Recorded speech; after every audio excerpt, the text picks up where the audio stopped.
Assalamualaikum warahmatullahi wabarakatuh sahabat YouTube. Semoga kita selalu diberi kesehatan oleh Allah Subhanahu wa Ta'ala serta sholawat dan salam kita curahkan kepada Nabi besar Muhammad Shallallahu Alaihi Wasallam. Di video kali ini akan menceritakan kisah Nabi ketiga yaitu Nabi Nuh alaihi salam. Ceritanya lebih kurang sebagai berikut.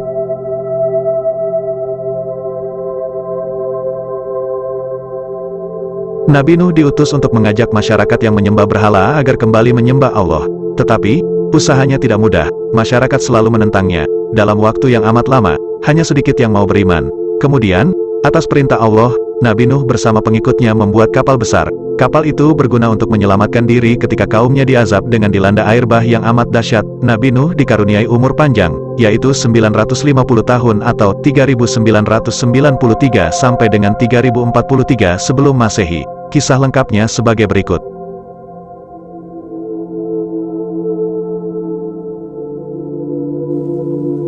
Nabi Nuh itu rasul yang cerdas dan sabar. Beliau mengajak kaumnya untuk berpikir, melihat alam semesta ciptaan Allah, ada siang, ada malam, ada langit dengan bintang-bintang, bulan, dan matahari. Ada bumi dengan kekayaannya, baik yang di permukaan maupun di dalam. Yang di permukaan yaitu tumbuh-tumbuhan, binatang, dan air yang mengalir. Yang di dalam bumi yaitu aneka barang tambang yang amat berharga. Semuanya itu menjadi bukti adanya keesaan dan kekuasaan Allah. Nabi Nuh diutus ke tengah-tengah masyarakat rusak yang giat menyembah berhala. Berhala itu sebenarnya patung-patung buatan mereka sendiri. Anehnya, mereka meyakini bahwa berhala itu mempunyai kekuatan gaib yang dapat mendatangkan musibah atau kebahagiaan. Nah, supaya berhala itu mau memberi kebahagiaan, mereka menyembahnya. Bukankah perilaku mereka itu menunjukkan kesesatan yang amat jauh? Nabi Nuh mengingatkan kaumnya yang sesat. Dikatakannya bahwa menyembah berhala itu perbuatan syirik, yaitu perbuatan menyekutukan Tuhan yang amat besar dosanya. Lalu, beliau mengajak kaumnya agar meninggalkan kegiatan menyembah berhala dan kembali kepada ajaran tauhid, yaitu menyembah Allah. Sedikit demi sedikit Nabi Nuh menyampaikan ajaran agama yang diwahyukan kepadanya. Kaumnya diajak meninggalkan kemungkaran dan kemaksiatan dan melaksanakan ajaran agama dengan benar. Selain itu, Nabi Nuh juga memberitakan kepada mereka bahwa akan ada ganjaran yang diterima oleh manusia atas segala amalannya di dunia. Ganjaran surga bagi amalan kebajikan dan ganjaran neraka bagi amalan yang melanggar perintah agama. Meskipun Nabi Nuh telah berdakwah dengan sungguh-sungguh dan terus-menerus, ternyata hanya sedikit sekali orang yang mau menerima dakwahnya dan mengikuti ajakannya. Berdasarkan riwayat, tidak lebih dari 100 orang. Mereka itu orang-orang miskin yang berkedudukan sosial lemah, sedangkan orang-orang kaya, berkedudukan tinggi, dan para penguasa tetap membangkang. Mereka menolak ajaran Nabi Nuh. Celakanya, mereka malah bersekongkol untuk mengagalkan dakwah Nabi Nuh. Berkata mereka kepada Nabi Nuh, "Bukankah engkau hanya orang biasa yang tidak berbeda dengan kami? Jika betul Allah mengutus seorang rasul yang membawa perintahnya, tentu utusan itu seorang malaikat yang patut kami dengarkan kata-katanya dan kami ikuti ajakannya, bukan manusia biasa seperti engkau yang hanya diikuti oleh orang-orang miskin yang rendah derajatnya. Karena itu, engkau kami anggap sebagai pendusta." Nabi Nuh menjawab ejekan kaumnya, "Apakah engkau mengira bahwa aku dapat memaksa kamu mengikuti ajaranku? Atau mengira bahwa aku mempunyai kekuasaan untuk menjadikan kamu orang-orang yang beriman? Aku hanya seorang manusia yang mendapat amanat dan diberi tugas oleh Allah untuk menyampaikan risalahnya kepada kamu. Jika kamu tetap berkeras kepala, terserah Allah untuk menentukan hukumannya kepada kamu. Allah yang berkuasa memberi hidayah kepada kamu. Allah pula yang berkuasa menurunkan siksa dan azabnya di dunia atau menangguhkannya sampai hari kemudian." Kaum Nuh agak melunak hatinya, dengan mengajukan syarat, "Wahai Nuh, jika engkau menghendaki kami mengikutimu, maka jauhkanlah para pengikutmu yang miskin itu. Usirlah mereka, karena kami tidak dapat bergaul dengan mereka. Bagaimana kami dapat menerima agama yang menyamaratakan para bangsawan dengan orang awam, pembesar dengan buruh, orang kaya dengan orang miskin?" Nabi Nuh menolak pensyaratan kaumnya. Katanya, "Agama yang aku bawa adalah untuk semua orang. Tidak ada bedanya yang pandai atau bodoh, yang kaya atau miskin, majikan atau buruh. Penguasa dan rakyat biasa semuanya mempunyai kedudukan dan tempat yang sama terhadap agama dan hukum Allah." Pada akhirnya, karena kehabisan alasan, mereka berkata, "Wahai Nabi Nuh, kita telah banyak berdebat, kami sudah mendengar dakwahmu yang menjemukan itu. Kami tetap tidak akan mengikuti kamu. Kami tidak akan melepaskan kepercayaan dan adat istiadat kami. Karena itu, tidak ada gunanya lagi engkau mengulang-ulang dakwah dan ajakanmu. Kami tetap belum percaya dan tetap meragukan dakwahmu."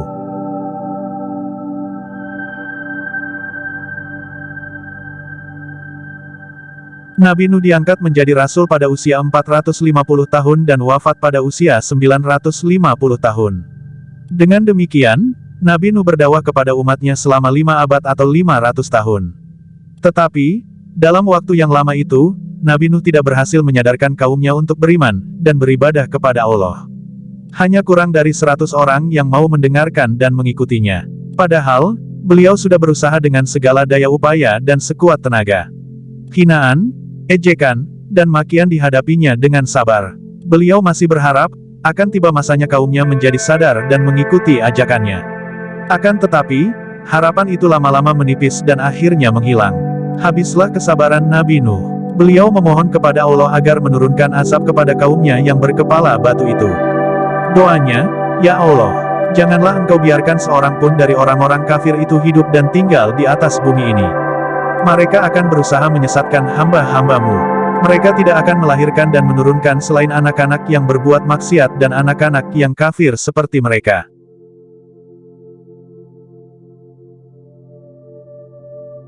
Dalam keputusasaan, Nabi Nuh berdoa agar Allah menghukum kaumnya yang keras kepala. Doa itu dikabulkan. Allah memerintahkan Nabi Nuh untuk membuat kapal. Setelah menerima perintah itu, Nabi Nuh segera mengumpulkan para pengikutnya. Mereka lalu bekerja, mencari dan mengumpulkan bahan yang diperlukan. Di tempat yang jauh dari keramaian, di atas bukit, mereka membuat kapal dengan rajin dan tekun. Pembuatan kapal sengaja dilakukan di tempat yang jauh dari keramaian, maksudnya, agar Nabi Nuh dan pengikutnya dapat bekerja dengan tenang. Tetapi, kenyataannya tidak begitu. Banyak masyarakat datang silih berganti. Mereka sengaja datang untuk mengejek, mengolok-olok, bahkan menghina dengan kata-kata pedas. Wahai Nuh, sejak kapan engkau menjadi tukang kayu dan pembuat kapal? Bukankah engkau seorang nabi dan rasul menurut pengakuanmu? Kenapa sekarang menjadi seorang tukang kayu dan pembuat kapal? Lagi pula, kau membuat kapal di tempat tinggi, jauh dari air. Apakah akan dirarik kerbau? Atau, kau mengharap datangnya angin untuk membawa kapalmu ke laut? Ejekan semacam itu berlangsung terus. Pelakunya bergantian, terkadang dalam jumlah banyak, terkadang beberapa orang saja. Namun, Nabi Nuh tetap tenang menanggapi mereka. Baiklah, jika sekarang kamu mengejek kami, suatu saat kelak kamu akan diejek orang. Sekarang kamu belum tahu, mengapa kami membuat kapal besar. Kamu heran, mengapa kapal dibuat di tempat yang tinggi. Tetapi, tak lama lagi, kamu akan tahu untuk apa kapal yang kami siapkan ini. Tunggulah saatnya. Setelah pembuatan kapal itu selesai, Nabi Nuh menerima wahyu dari Allah, "Bersiap-siaplah engkau dengan kapalmu. Bila tiba perintahku dan terlihat tanda-tanda dariku, maka segeralah angkut kerabatmu bersamamu di dalam kapalmu dan bawalah 2 pasang dari setiap jenis makhluk yang ada di atas bumi dan berlayarlah dengan izinku."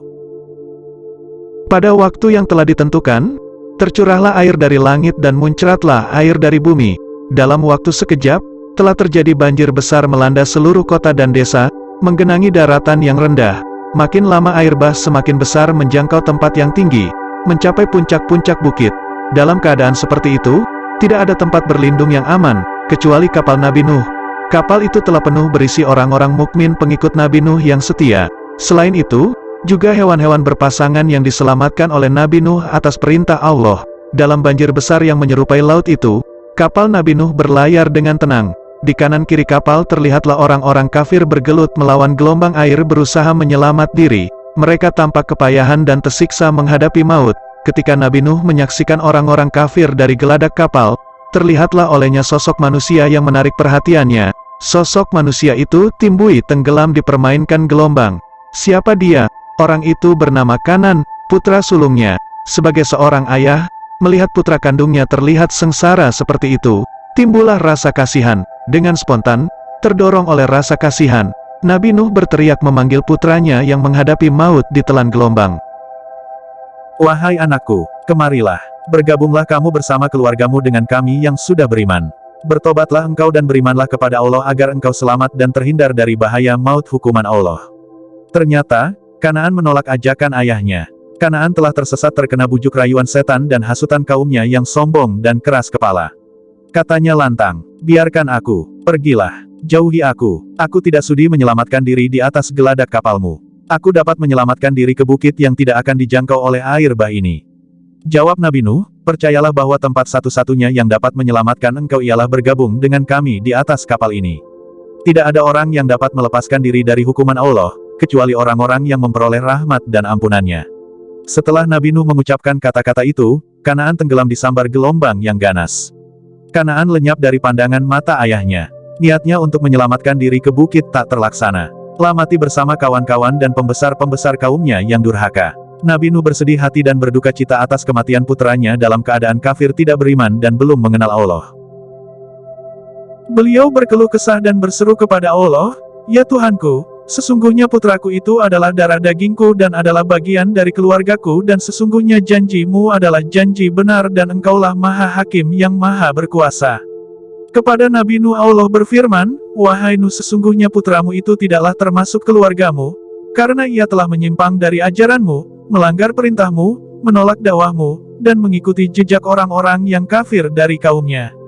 Setelah mendapat teguran dari Allah, Nabi Nuh sadar bahwa kasih sayangnya kepada anaknya telah menjadikan ia lupa akan janji dan ancaman Allah terhadap orang-orang kafir, termasuk puteranya sendiri. Telah sadar bahwa seharusnya cinta dan taat kepada Allah harus mendahului cinta kepada keluarga dan harta benda. Telah sangat menyesalkan kelalaian dan kealpaannya itu, lalu memohon ampun ke hadapan Allah. Setelah air bah itu mencapai puncak keganasannya dan habis binasa kaum Nuh yang kafir dan zalim, air bah mulai surut. Menurut riwayat, kapal yang membawa Nabi Nuh dan pengikutnya itu berlayar selama 40 hari. Kapal itu kandas di atas bukit Judi dengan diiringi perintah Allah kepada Nabi Nuh, "Hai Nuh, turunlah dengan selamat dan penuh keberkatan dari kami atasmu dan atas umat-umat yang beriman dari orang-orang yang bersamamu." Nabi Nuh turun dari perahunya dan ia melepaskan burung-burung dan binatang-binatang buas sehingga mereka menyebar ke bumi. Setelah itu, orang-orang mukmin juga turun. Nabi Nuh meletakkan dahinya ke tanah dan bersujud. Saat itu bumi masih basah. Nabi Nuh lalu bangkit, membangun tempat ibadah bersama pengikutnya. Setelah itu, mereka bekerja agar memperoleh kehidupan yang lebih baik. Begitulah lebih kurang kisah tentang Nabi Nuh alaihi salam. Semoga ada ilmu baru yang dapat kita tahu. Tidak lupa pula kami ucapkan terima kasih bagi penonton setia yang telah tonton videonya sampai selesai. Mohon maaf bila ada yang kurang. Wassalamualaikum warahmatullahi wabarakatuh.